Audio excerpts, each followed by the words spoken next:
Importante: o conteúdo apresentado é uma história fictícia e criada exclusivamente para o canal Ayn Reddit.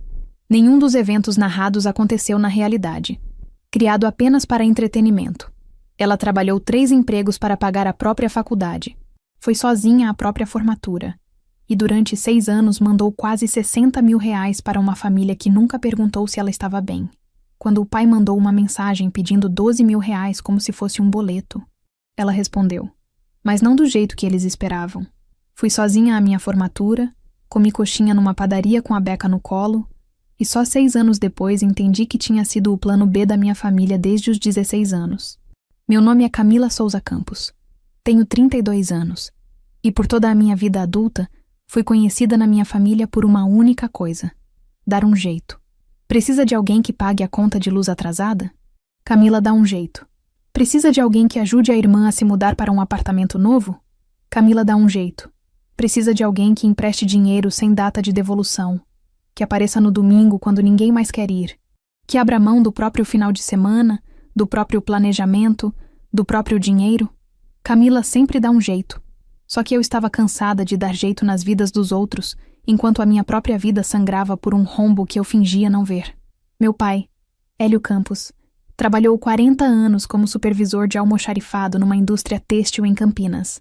Homem de hábitos rígidos, silêncios longos e uma memória impressionante para tudo aquilo que ele havia feito pelos outros. Ele não guardava gratidão. Ele guardava débitos. Cada favor era um investimento que ele esperava receber com juros compostos, mesmo que nunca tivesse combinado os termos com você de antemão. Minha mãe, Sônia, era o tipo de mulher que tinha opiniões sobre absolutamente tudo, mas só as expressava quando meu pai não estava no cômodo. Quando ele entrava, ela se tornava outra pessoa, uma versão menor de si mesma, que concordava com tudo e pedia desculpas por você quando você nem havia errado. Ela era amorosa à sua maneira, uma maneira que infelizmente dependia de a situação ser segura o suficiente para demonstrar. E então tinha a Priscila, minha irmã mais velha, 3 anos e meio acima de mim, e uma distância de galáxia inteira em termos de tratamento. Priscila era a favorita de um jeito que nem precisava ser dito em voz alta.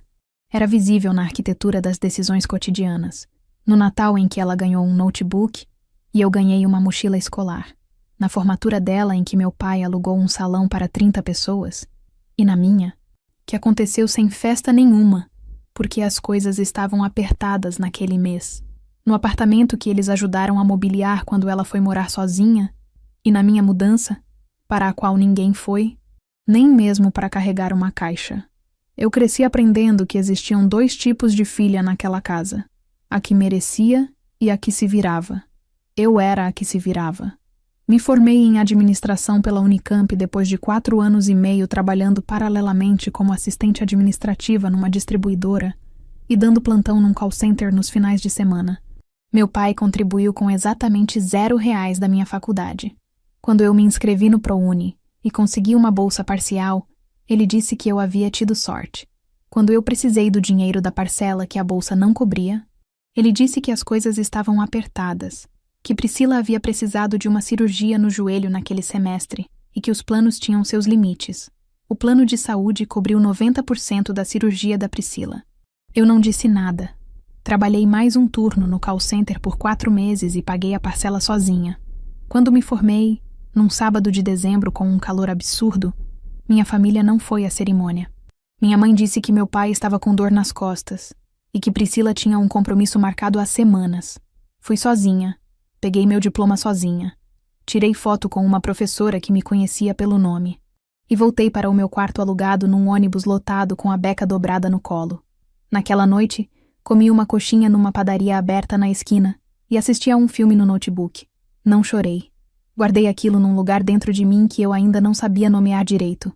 Conheci o Lucas 2 anos depois da formatura, numa empresa de consultoria logística onde eu havia conseguido meu primeiro emprego de verdade, com carteira assinada, plano de saúde e 13º. Ele era analista financeiro, quieto do jeito que pessoas seguras de si costumam ser, sem precisar preencher o silêncio com ruído. A gente foi ficando junto devagar, da forma que as coisas que duram costumam começar. Em 2 anos estávamos morando juntos num apartamento que compramos na planta no ABC Paulista. Financiamento de 20 anos, entrada que eu havia juntado durante 3 anos de economia metódica, sem viagem, sem restaurante caro, sem roupa nova além do necessário. Lucas entrou com metade. Foi o primeiro bem que eu tinha que era realmente meu, que era nosso. Minha família foi visitar o apartamento uma vez. 3 semanas depois que a gente se mudou. Meu pai ficou 40 minutos. Andou pelos cômodos como se estivesse avaliando um imóvel para compra. Fez 3 comentários sobre o que ele teria feito diferente na planta. E foi embora sem dizer que estava feliz por mim. Minha mãe ficou um pouco mais, tomou um café, elogiou a cortina da sala e me perguntou se eu não poderia ajudar a Priscila com o sinal do carro dela naquele mês, porque as coisas estavam difíceis. As coisas sempre estavam difíceis para a Priscila, exceto quando não estavam. E aí o dinheiro sumia de outras formas que eu nunca conseguia rastrear completamente. Eu disse que ia ver o que podia fazer.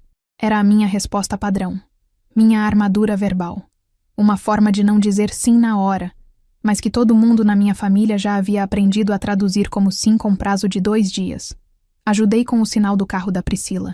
R$ 2.300. Ela disse que ia me devolver em 3 parcelas. Eu nunca vi a cor desse dinheiro. Quando meu pai se aposentou, eu tinha 28 anos. A aposentadoria trouxe mais tempo livre, mais presença física na minha vida e, consequentemente, mais pedidos.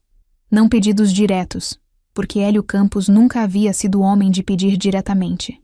Ele operava por insinuação, por contexto, por aquele jeito específico de mencionar um problema 3 vezes em conversas diferentes, até que a solução aparecesse sozinha, geralmente na forma de um pix meu.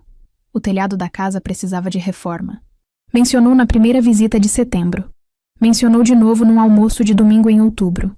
Mencionou uma 3ª vez numa ligação em novembro. Dessa vez com mais detalhes sobre infiltração e mofo no quarto de hóspedes. Em dezembro eu transferi R$ 4.000 para a conta dele. Ele não agradeceu. Disse que o pedreiro ia cobrar mais do que isso, mas que por enquanto servia. Eu tinha uma poupança que havia levado 2 anos para construir.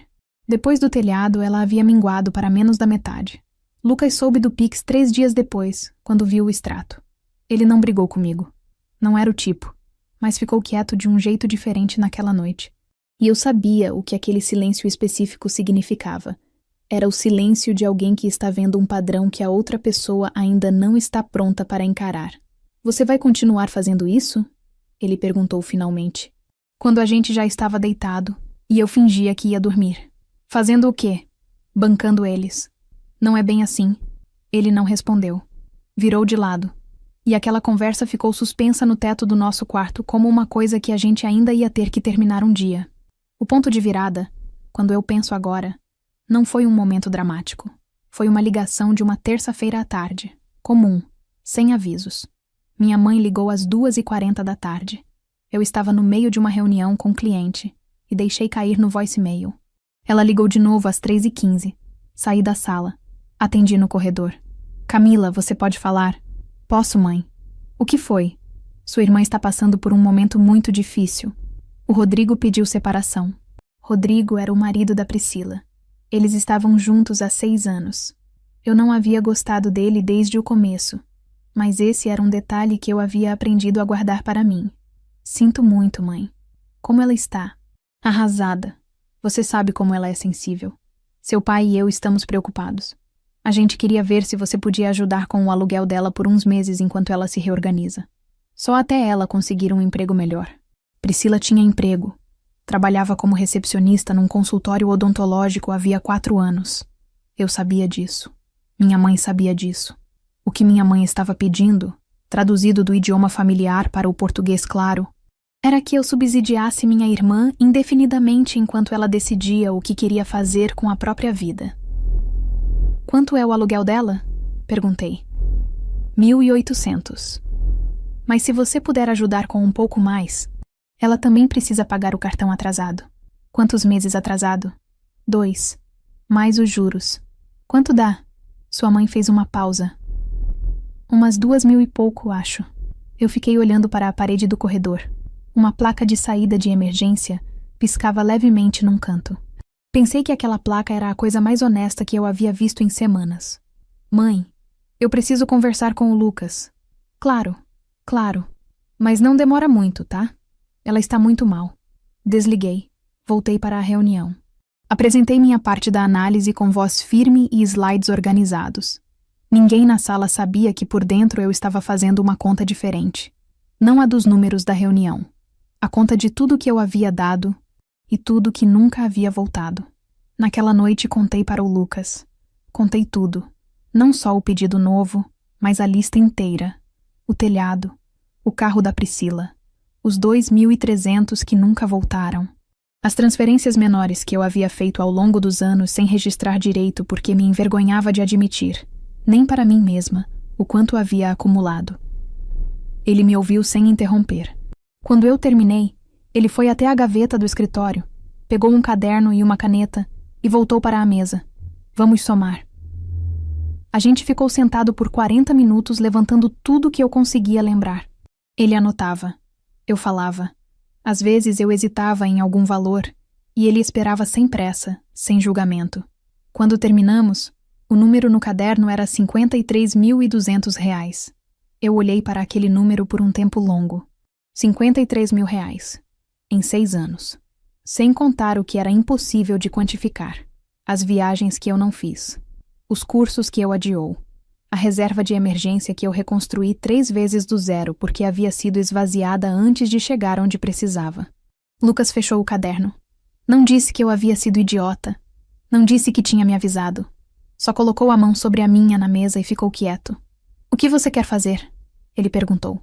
Eu olhei para o número uma última vez, antes de ele fechar o caderno. Eu quero parar, eu disse. E dessa vez eu quis dizer de verdade.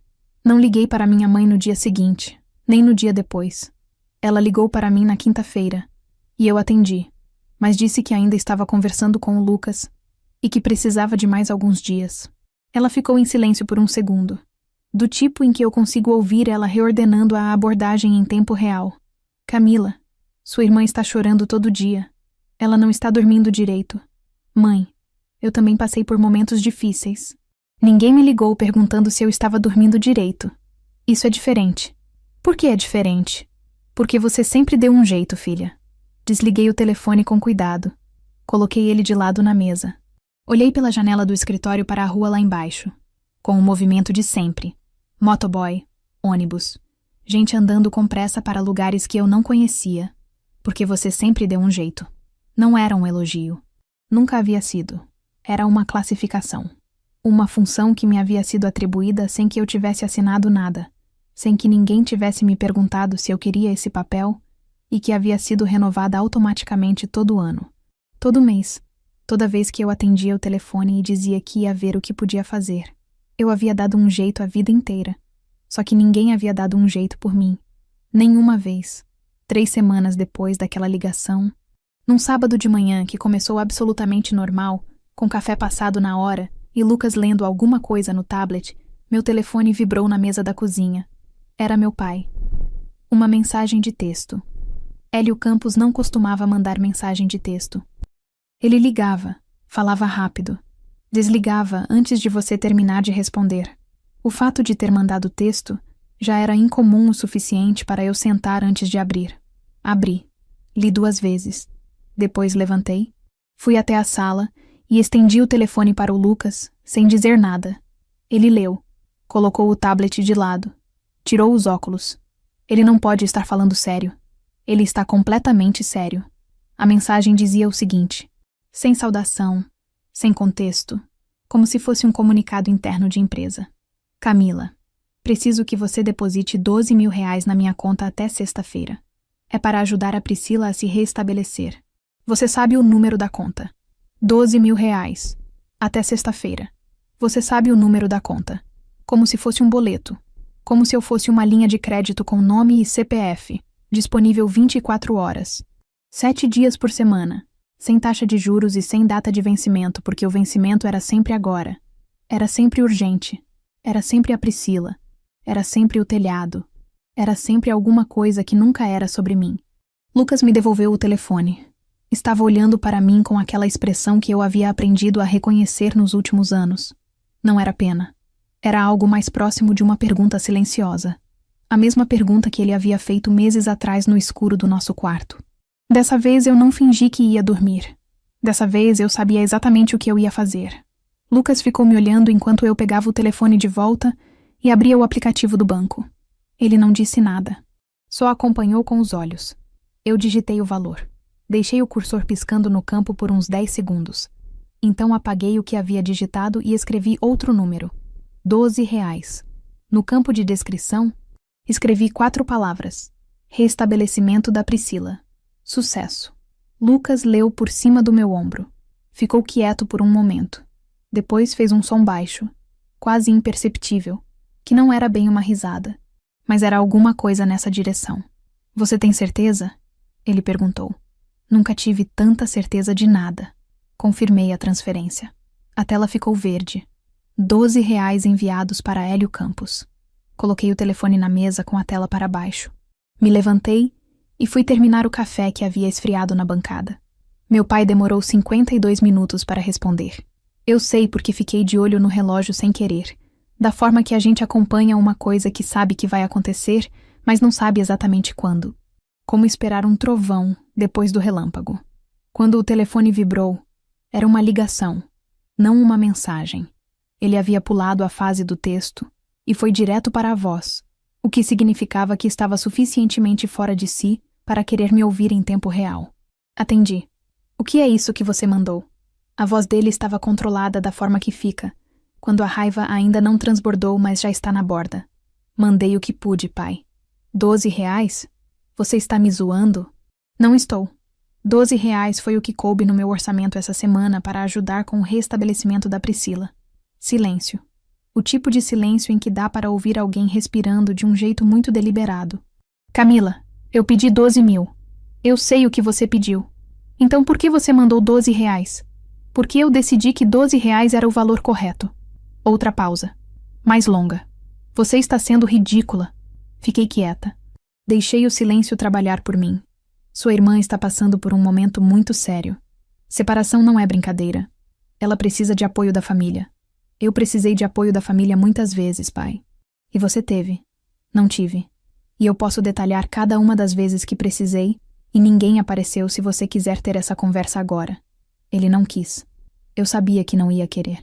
Hélio Campos era extraordinariamente bom em exigir prestação de contas dos outros e extraordinariamente ruim em fazer a própria. Você vai arrepender disso, ele disse finalmente. Pode ser. Tchau, pai. Desliguei. Fui até a sala, sentei no sofá e fiquei olhando para a parede por uns 2 minutos. Lucas apareceu na porta com as 2 xícaras de café requentado e me entregou uma sem perguntar nada. A gente tomou café em silêncio. Era um silêncio bom. O tipo que não precisa ser preenchido. O grupo da família explodiu naquela tarde. Minha família tem um grupo de WhatsApp chamado Família Campos, que existe desde 2017 e que funciona principalmente como um repositório de correntes de bênção, fotos de almoço de domingo e notícias que alguém copiou de algum site duvidoso. Conflito real raramente aparecia lá. A gente guardava o conflito real para ligações telefônicas e conversas de cozinha, das quais eu saía sempre com a sensação de ter assinado alguma coisa sem ler. Mas naquela tarde Priscila quebrou o protocolo. Ela printou a transferência do banco. O comprovante com os R$12 e a descrição que eu havia escrito. Jogou no grupo sem legenda. Só a imagem. E esperou. Não demorou. Minha tia Carmen foi a primeira. Isso é uma falta de respeito absurda. Sua irmã está sofrendo. Meu tio Gilberto logo depois. Camila, você foi criada melhor do que isso. Minha mãe. Não sei o que aconteceu com você. Eu te dei um lar, uma família. E é assim que você age? Prima Débora. Sério isso, Camila? Que crueldade. Eu fiquei lendo cada mensagem sem responder. Era como assistir a uma coreografia que todo mundo já sabia de cor menos eu, que havia sido a única que não havia ensaiado. Cada mensagem era uma variação do mesmo tema. Eu era ingrata. Eu era cruel. Eu estava destruindo a família. Nenhuma delas perguntou por que eu havia mandado R$12 em vez de 12 mil. Nenhuma delas quis saber o que havia acontecido antes desse momento. Nenhuma delas tinha a menor curiosidade sobre o outro lado da história. Então vi uma mensagem que me fez parar. Era do meu tio Gilberto, respondendo para minha mãe numa thread separada dentro do grupo, mas que ele havia postado no lugar errado por acidente. Sônia, a Camila tem apartamento próprio, né? O Hélio ainda tem a chave reserva que ela deixou? Talvez valha ir lá conversar pessoalmente. Eu li 3 vezes. Meu apartamento, meu pai. A chave reserva. 2 anos atrás, quando Lucas e eu viajamos para a Chapada Diamantina por 10 dias, eu havia deixado uma cópia da chave com meu pai para ele regar as plantas e pegar a correspondência. Era uma chave que deveria ter voltado para mim quando a gente voltou da viagem. Eu havia esquecido de pedir de volta. Ele havia esquecido, convenientemente, de oferecer. Ou não havia esquecido de jeito nenhum. Mostrei a mensagem para o Lucas. Ele leu. Vi o músculo do maxilar dele apertar, coisa que acontecia raramente e que eu havia aprendido a reconhecer como raiva real, não aversão de superfície. A gente precisa trocar a fechadura hoje, eu disse. Ele já estava levantando para pegar o tênis. Lucas foi ao mercado de construção enquanto eu ficava em casa fazendo uma coisa que eu deveria ter feito há meses. Abri o aplicativo do banco e cancelei a transferência automática. Havia 3 anos eu fazia um Pix de R$500 por mês para a conta do meu pai. Ele nunca havia pedido diretamente. O que havia acontecido foi mais sutil e mais eficiente do que um pedido direto. Era o jeito que ele mencionava o custo de vida nas conversas de domingo. O jeito que ele suspirava quando falava de conta de condomínio e plano de saúde e remédio de pressão. O jeito que minha mãe dizia: "Sua avó deixou pouco. A aposentadoria do seu pai não é grande coisa. A gente se vira, mas é difícil." Eu havia começado a transferir porque me senti culpada. Continuei porque virou automático. Não só no banco. Dentro de mim. R$500 por mês. 36 meses. R$18.000. Cancelei a transferência agendada com 3 cliques. A tela confirmou. Nenhum alarme. Nenhum trovão. Só uma confirmação silenciosa numa tarde de sábado enquanto meu marido trocava a fechadura da porta da frente com um kit novo que custou R$280 e que era o melhor investimento que eu havia feito no último ano. Enquanto Lucas trabalhava na porta, eu fui até a gaveta do corredor onde guardávamos documentos e peguei um caderno de capa preta. Sentei na mesa da cozinha e comecei a escrever. Não era uma carta. Era uma lista, uma linha do tempo. Fria, factual, sem adjetivo nenhum. 2019. Telhado da casa dos meus pais. 4.000. 2020. Sinal do carro da Priscila. R$2.300. Nunca devolvido. 2020. Conta de água atrasada. 380. 2021. Cartão da Priscila. R$1.900. Nunca devolvido. 2021 a 2024. Transferência mensal para meu pai. R$500 por mês. 36 meses. Total. 18.000. 2022. Cirurgia veterinária do cachorro da Priscila. R$1.400. Vou te devolver semana que vem. 2023.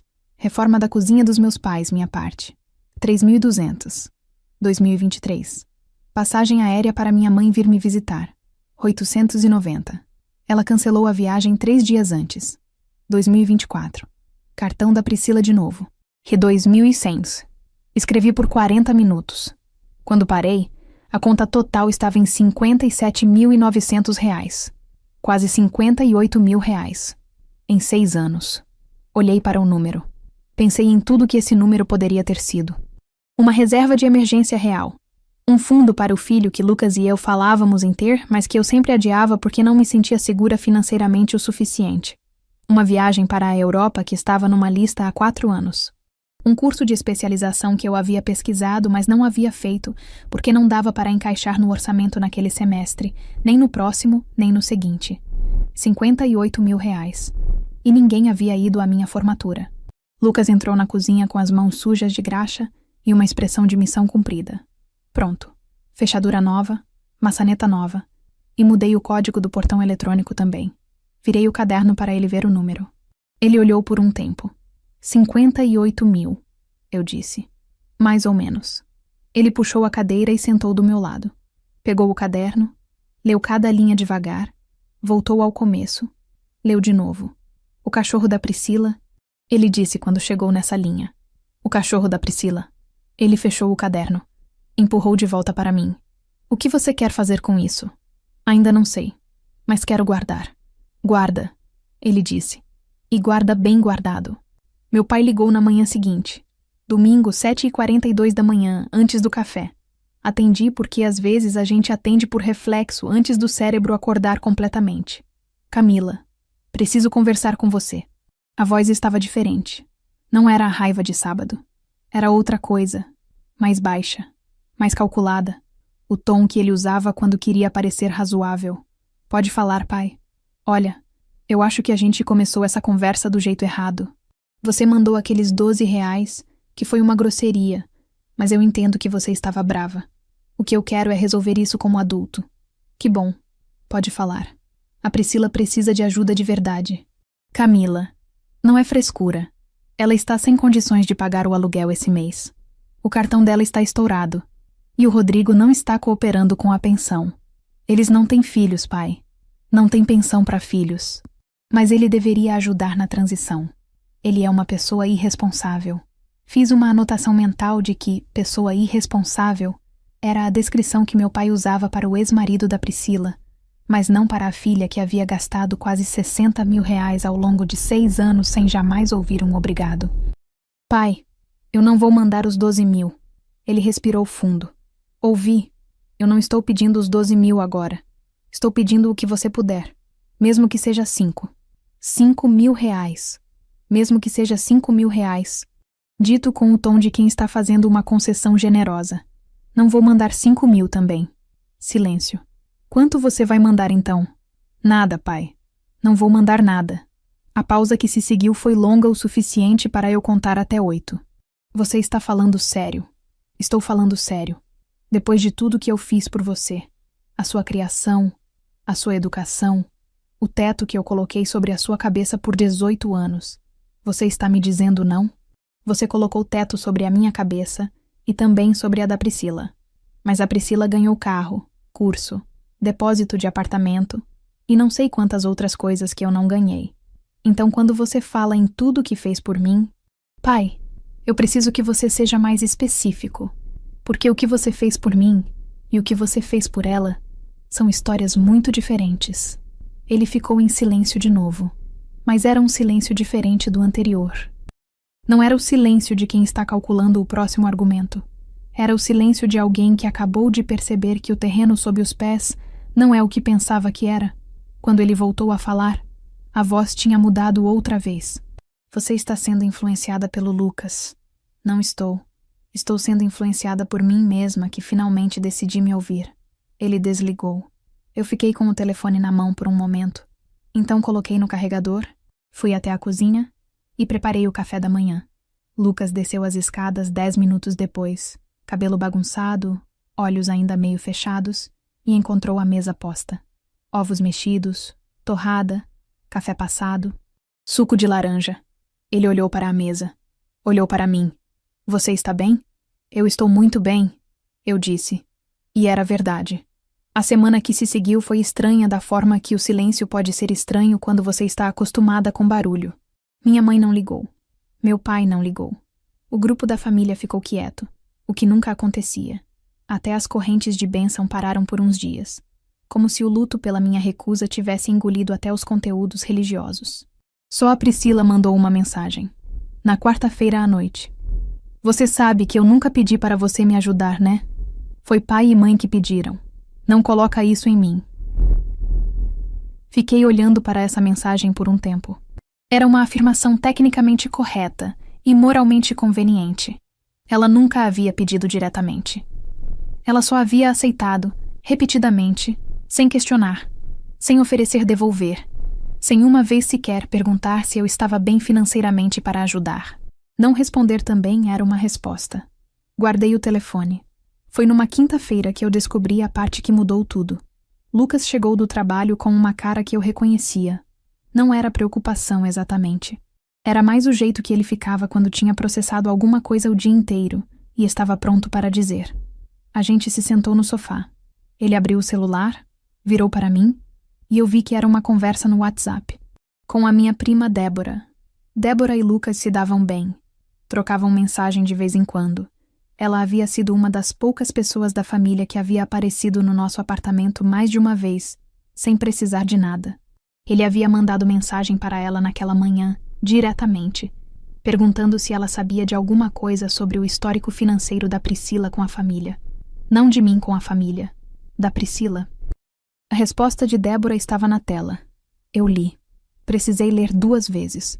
Depois pedi o telefone emprestado para o Lucas e li uma terceira vez, em pé, no meio da sala, sem conseguir sentar.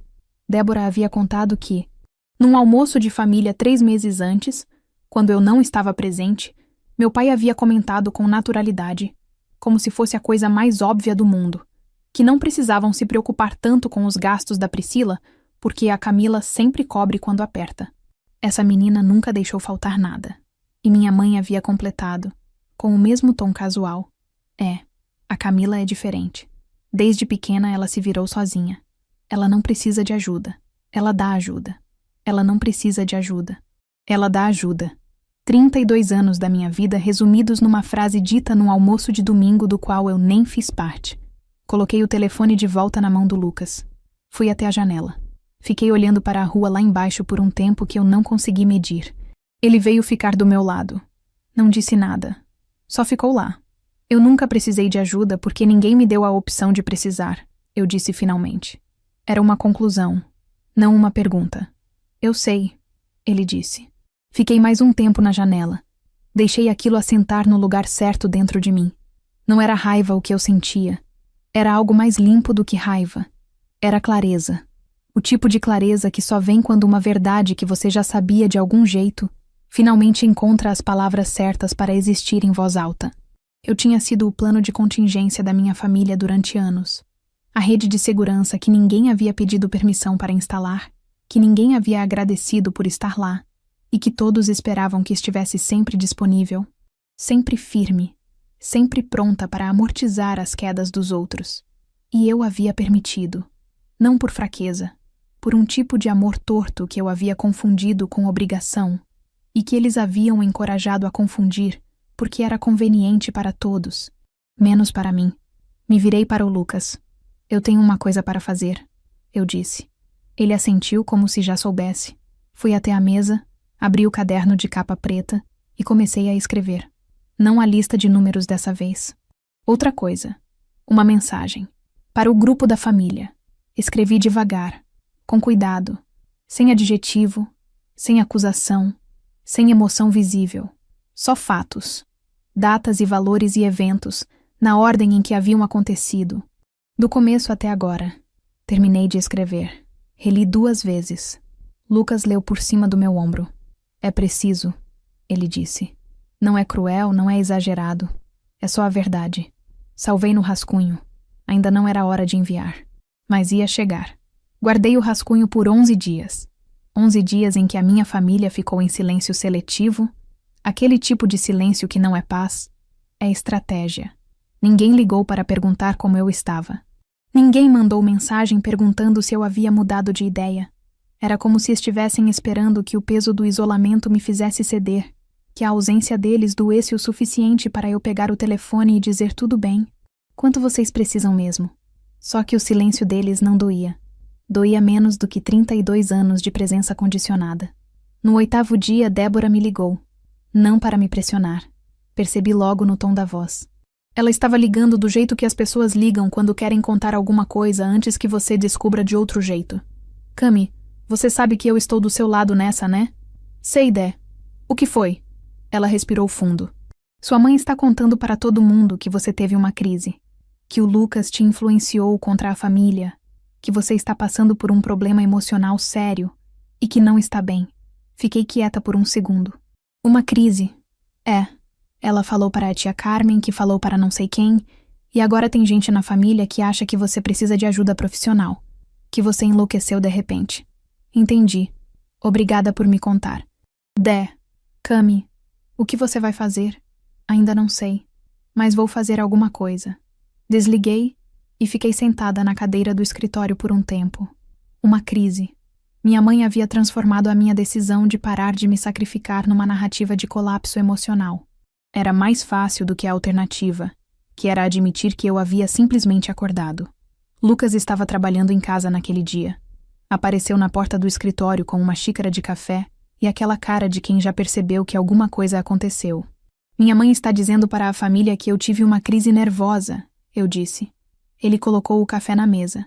Sentou na cadeira de frente. Então a situação ficou mais clara. Ele disse: Como assim? Eles não têm argumento legítimo contra o que você está fazendo. Então estão atacando a sua credibilidade. Se você é instável, tudo o que você disser pode ser descartado como sintoma. É um movimento clássico. Olhei para ele. Às vezes eu esquecia que Lucas havia crescido numa família difícil também, de um jeito diferente do meu, mas difícil o suficiente para que ele reconhecesse as jogadas. Então o que eu faço? Você documenta que está bem. E então você diz o que tem a dizer, na hora certa, de um jeito que não possa ser descartado. Abri o caderno de capa preta. Olhei para o rascunho da mensagem. Ainda não, eu disse. Ainda não, ele concordou. No 10º dia, meu pai apareceu no trabalho. Eu trabalho num escritório de consultoria no centro de São Paulo. 12º andar, com recepção controlada e acesso por crachá. Meu pai não tinha como subir, mas ele foi até a recepção do prédio e pediu para falar comigo, dizendo que era uma emergência familiar. A recepcionista me ligou. Camila, tem um senhor aqui embaixo dizendo que é seu pai e que é urgente. Fiz uma pausa antes de responder. Fala para ele que eu estou em reunião e que ele pode me mandar mensagem. Ela passou o recado. Ele não foi embora. Ficou sentado na recepção do prédio por 40 minutos, de acordo com o que a recepcionista me contou mais tarde, levemente constrangida com a situação. Quando eu desci para o almoço, ele estava lá. Hélio Campos estava sentado numa cadeira de couro sintético perto da entrada, com as mãos no colo e uma expressão que eu nunca havia visto nele antes. Não era raiva. Não era aquela autoridade de sempre. Era alguma coisa que levei um segundo para identificar, porque nunca havia aparecido no rosto dele direcionada a mim. Era desconforto. Era um homem que havia percebido que não tinha controle sobre a situação e não sabia o que fazer com essa informação. Me levantei da cadeira no segundo em que me viu. Camila, precisamos conversar. Olhei para o relógio. Tenho 40 minutos de almoço. Vamos tomar alguma coisa aqui perto. A gente foi até uma padaria na esquina. Pedimos café. Ele não comeu nada. Eu pedi um pão de queijo porque eu estava com fome e não ia fingir que não estava. Ele começou de um jeito que me surpreendeu. Não com raiva. Não com pressão. Começou baixo. Eu sei que a gente não foi à sua formatura, ele disse. Na época eu achei que não era tão importante assim. Que você ia entender. Fiquei olhando para ele sem dizer nada. Eu entendi na época, pai. O problema é que entender não significa que não doeu. Ele mexeu no café sem tomar. Sua mãe ficou mal com tudo isso. Eu também fiquei mal com muita coisa ao longo dos anos. Ele levantou os olhos.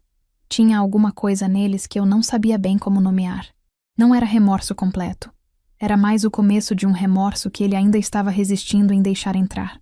Eu sei que a gente fez diferente com você e com a Priscila, ele disse. Sua irmã sempre precisou de mais amparo. Você era mais forte.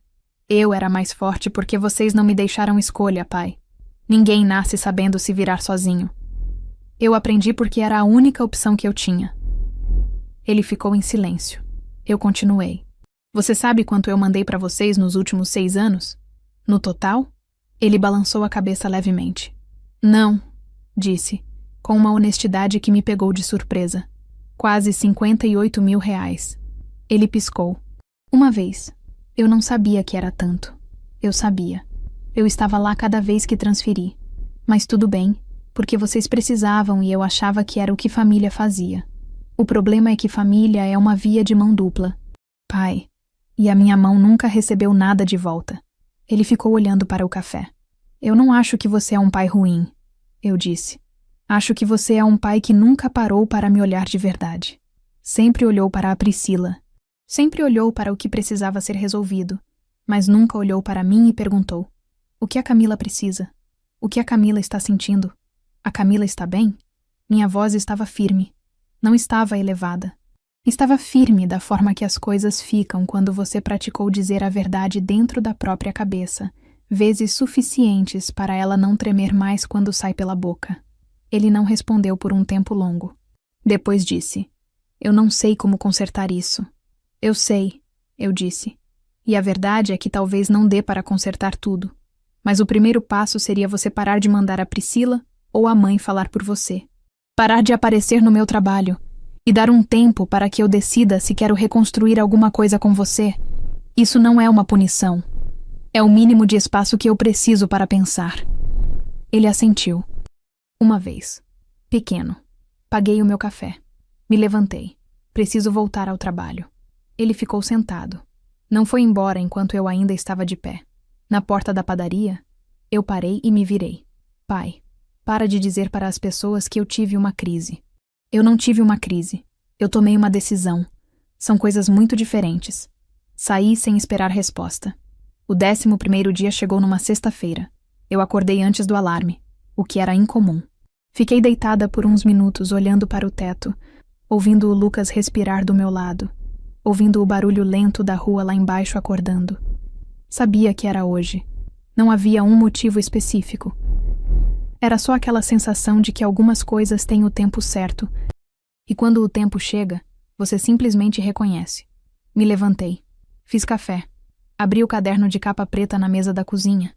Reli a mensagem que eu havia escrito 11 dias antes. Tinha ficado boa. Era factual. Estava em ordem cronológica. E não continha um único adjetivo agressivo. Era só a verdade, organizada com o mesmo cuidado que eu havia aprendido a colocar em qualquer relatório profissional. Quem lesse não ia poder dizer que eu estava sendo dramática. Não ia poder dizer que eu estava exagerando. Ia poder, no máximo, ficar desconfortável com o que os números revelavam. Lucas desceu às 7h20. Me viu na mesa com o caderno aberto. Hoje? Ele perguntou. Hoje. Ele fez café para si mesmo. Sentou do lado oposto da mesa. Não leu a mensagem de novo. Só ficou lá. Abriu o WhatsApp. Fui até o grupo Família Campos. Colei a mensagem. Era longa. Começava assim. Oi, família. Vou ser direta porque acho que já perdemos tempo suficiente com rodeios. E depois vinha tudo. A linha do tempo completa. Cada valor, cada data, cada evento.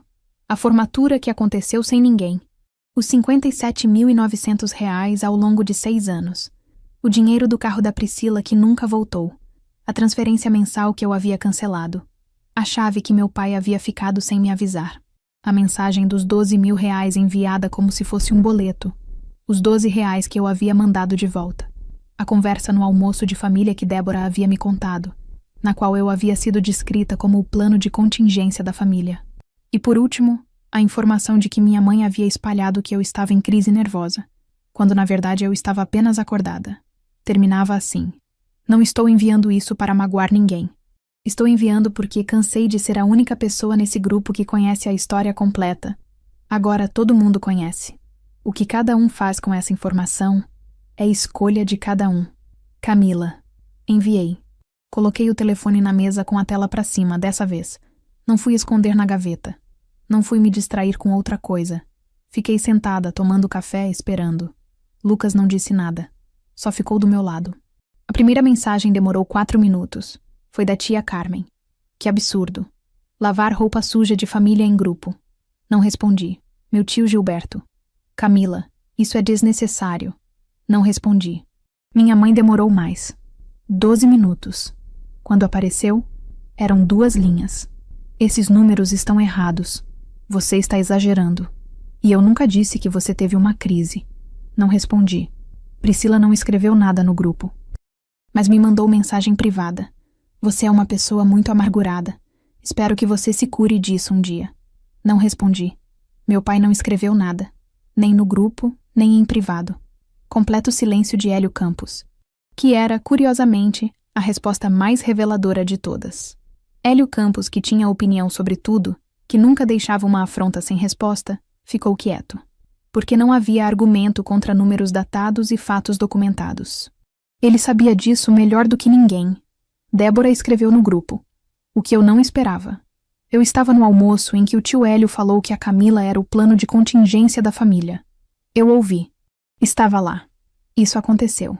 O grupo ficou quieto por 3 minutos inteiros depois dessa mensagem. Eu imaginei cada pessoa olhando para a tela sem saber o que digitar. Então a prima Fernanda, que eu mal conhecia, filha do tio Gilberto, que nunca havia postado nada relevante no grupo além de foto de cachorro, escreveu: Camila, eu não sabia de nada disso. Me desculpa pela família. E uma prima de 2º grau chamada Tatiane, que morava em Ribeirão e que eu via uma vez por ano no máximo, escreveu: Isso tudo é muito pesado. Espero que você esteja bem, Cammy. Não eram muitas vozes, mas eram vozes reais, sem roteiro, sem interesse direto na situação. E às vezes 2 pessoas dizendo a verdade valem mais do que 20 pessoas defendendo a mentira conveniente. Coloquei o telefone de lado. Terminei o café. Está feito, eu disse para o Lucas. Está feito, ele disse. 2 semanas depois, meu pai ligou. Era uma terça-feira à noite, depois do jantar. Lucas estava lavando a louça. Eu estava lendo numa poltrona. Atendi porque havia decidido que ia atender. Não por fraqueza, porque eu havia dito ao meu pai na padaria que ia pensar se queria reconstruir alguma coisa. E eu havia pensado. E havia chegado a uma conclusão que precisava ser dita em voz alta para existir de verdade. Camila. Pai. Silêncio por 2 segundos. Eu li o que você mandou no grupo. Eu sei. Os números... Ele começou. Parou. Recomeçou. Eu não sabia que estava pesando tanto assim para você. Não era só o peso financeiro. Era o que estava embaixo disso. Eu sei, ele disse. E dessa vez soou diferente. Soou como alguém que havia ficado sozinho com um pensamento por tempo suficiente para parar de brigar com ele. Fiz uma pausa antes de continuar. Pai, eu não quero cortar contato com você para sempre. Não é isso que eu quero. Mas eu preciso que você entenda uma coisa. E preciso que seja de verdade.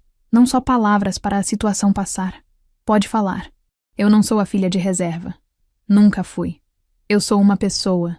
E essa pessoa tem limites. E esses limites agora existem em voz alta. Não vou mais mandar dinheiro sem que você pergunte. Sem que eu decida que quero e posso. Não vou mais resolver os problemas da Priscila. Não vou mais aparecer quando a conveniência pedir.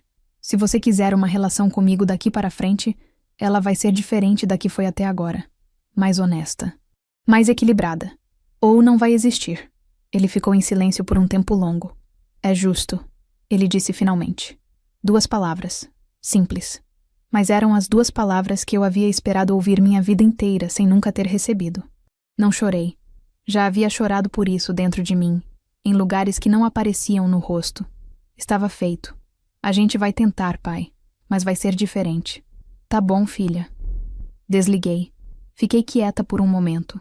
Lucas apareceu na porta da sala com o pano de prato ainda na mão. Como foi? Diferente, eu disse. Foi diferente. A Priscila demorou mais. Eram 6 semanas depois do grupo quando ela me mandou mensagem. Numa quinta-feira à tarde, sem aviso.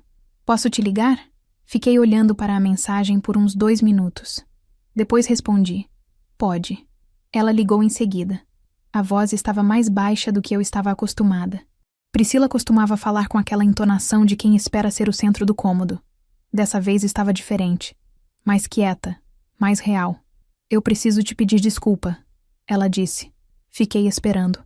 Não pela mensagem que te mandei. Que eu ainda acho que foi verdade. Ela emendou.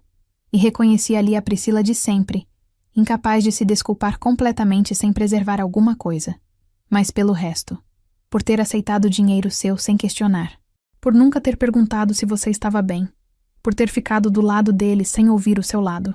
Fiz uma pausa. Eu aceito as suas desculpas, Priscila. Mas preciso que você entenda que aceitar desculpas não significa que tudo volta ao que era. Porque o que era não funcionava para mim. Eu sei. Você vai conseguir se resolver sem a minha ajuda financeira. Você tem emprego. Você vai achar um apartamento menor se precisar. Você vai se virar. Eu sei que você consegue porque eu me virei a vida inteira com muito menos apoio do que você teve. Ela ficou quieta por um momento. Você sempre foi mais forte do que eu, ela disse.